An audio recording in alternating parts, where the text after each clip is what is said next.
Hi friends, இன்றைக்கி நம்ம இலக்கணத்திலிருந்து எதிர்ச்சொல் என்ற தலைப்பு பார்க்க போகிறோம்.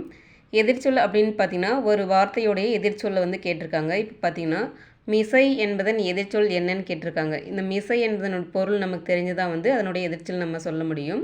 மிசை என்பதன் பொருள் பார்த்திங்கன்னா மேலே அப்படிங்கிறது, அதனுடைய எதிர்ச்சொல் பார்த்திங்கன்னா கீழே அப்படிங்கிறது வந்து சரியானது. இதை வந்து எதிர்ச்சொல். இந்த கொஷின் வந்து குரூப் 2 2022 வந்து குரூப் 4 வந்து கேட்டிருக்காங்க. ரொம்ப முக்கியமானது. வரப்போகிற குரூப் 4 அண்ட் குரூப் 2 எக்ஸாமில் வந்து இதே போல் கேட்க வாய்ப்பு இருக்குது. ரொம்ப முக்கியமானது, படிச்சுக்கோங்க ஃப்ரெண்ட்ஸ்.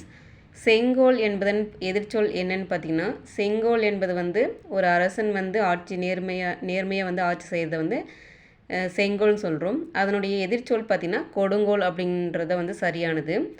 ஒருத்தார் என்பதனுடைய எதிர்ச்சொல் தருக அப்படின்னு கொடுத்துருக்காங்க. ஒருத்தார் அப்படின்றது என்னென்னு பார்த்தீங்கன்னா அவமதித்தல், அதாவது மறுத்தல் அப்படின்றது. அதனுடைய பொருள் பார்த்திங்கன்னா எதிர்ச்சொல் என்னன்னு பார்த்தீங்கன்னா பொறுத்தார் அப்படிங்கிறது வந்து சரியானது.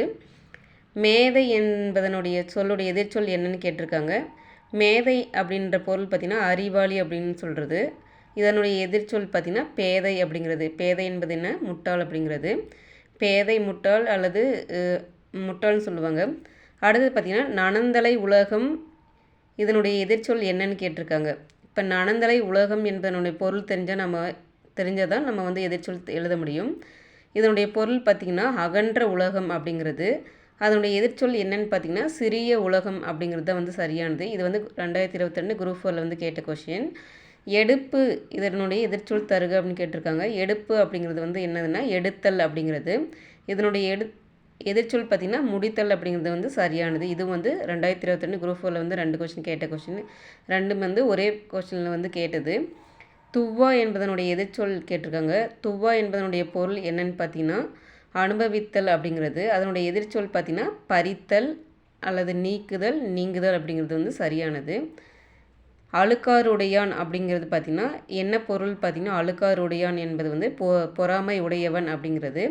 அதனுடைய எதிர்ச்சொல் என்னென்னு பார்த்தீங்கன்னா பொறாமை அற்றவன் அப்படிங்கிறது தான் வந்து சரியானது. இந்த மாதிரி வந்து திருக்குறள்லேருந்து தான் நிறைய வந்து கேட்பாங்க. இடர் என்பதனுடைய எதிர்ச்சொல் என்னன்னு கேட்டிருக்காங்க. இடர் என்பதன் பொருள் என்னன்னு பார்த்தீங்கன்னா துன்பம் அப்படிங்கிறது. அதனுடைய எதிர்ச்சொல் பார்த்திங்கன்னா இன்பம் அப்படிங்கிறது வந்து சரியானது. இன்சொல் என்ற சொல்லின் எதிர்ச்சொல் என்னன்னு கேட்டிருக்காங்க. இன்சொல் என்றதனுடைய பொருள் என்னன்னு பார்த்தீங்கன்னா இனிய சொல் அப்படிங்கிறது. இதனுடைய எதிர்ச்சொல் பார்த்திங்கன்னா வன்சொல் அப்படிங்கிறது தான் வந்து சரியானது. நமக்கு வந்து இதனுடைய பொருள் தெரிஞ்சதாக வந்து எதிர்ச்சொல் வந்து நம்ம இப்போ சொல்ல முடியும்.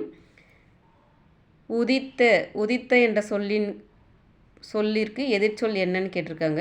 உதித்த அப்படின்றது என்ன வந்து உதித்தல் அப்படிங்கிறது, அதாவது சூரியன் உதைத்தல் அப்படின்ற சொல்கிறோம் இல்லையா, அதனுடைய எதிர்ச்சொல் பார்த்திங்கன்னா மறைந்த அப்படிங்கிறது வந்து சரியானது. அடுத்து பார்த்திங்கன்னா அரும்புதல் என்பதனுடைய சொல்லுடைய எதிர்ச்சொல் தருக அப்படின்னு கொடுத்துருக்காங்க.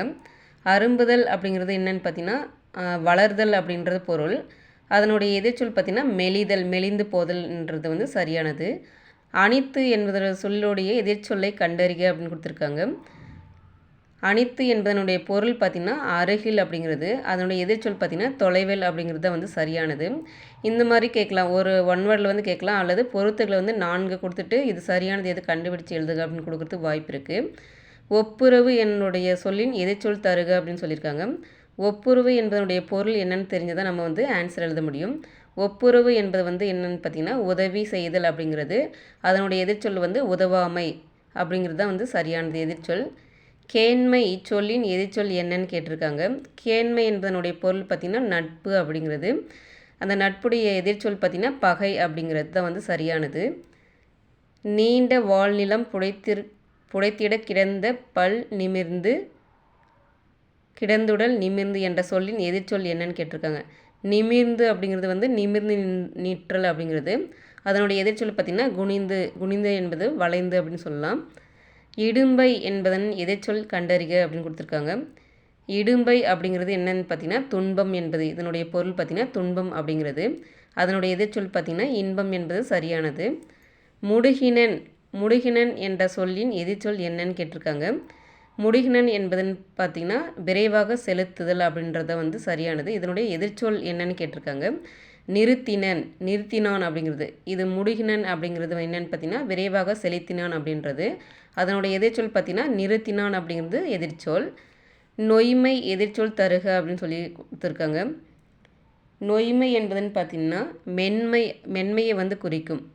மெல்லியதாக இருக்கு இல்லையா, மென்மை அப்படின்றத வந்து சரி இதனுடைய பொருள். அதனுடைய எதிர்ச்சொல் என்னன்னு பார்த்திங்கன்னா திண்மை அப்படின்றது சரியானது. வாழிய இதனுடைய எதிர்ச்சொல் என்னன்னு கேட்டிருக்காங்க.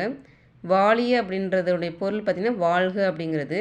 அதனுடைய எதிர்ச்சொல் பார்த்திங்கன்னா ஒழிக அப்படிங்கிறது. மலர்தல் என்ற சொல்லின் எதிர்ச்சொல் தருக அப்படின்னு கொடுத்துருக்காங்க. மலர்தல்னால் ஒரு பூ வந்து மலர்ந்து இருக்கு இல்லையா, அது வந்து மலர்ந்தல்.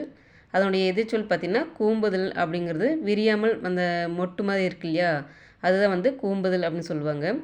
நுண்மை என்னுடைய எதிர்ச்சொல் தருக அப்படின்னு சொல்லியிருக்காங்க. நுண்மை என்பது என்னதுன்னா இலகுவாக அல்லது மெல்லியதாக அப்படின்னு சொல்லுவாங்க இல்லையா, அதுதான் அது வந்து நுண்மை அதனுடைய பொருள்.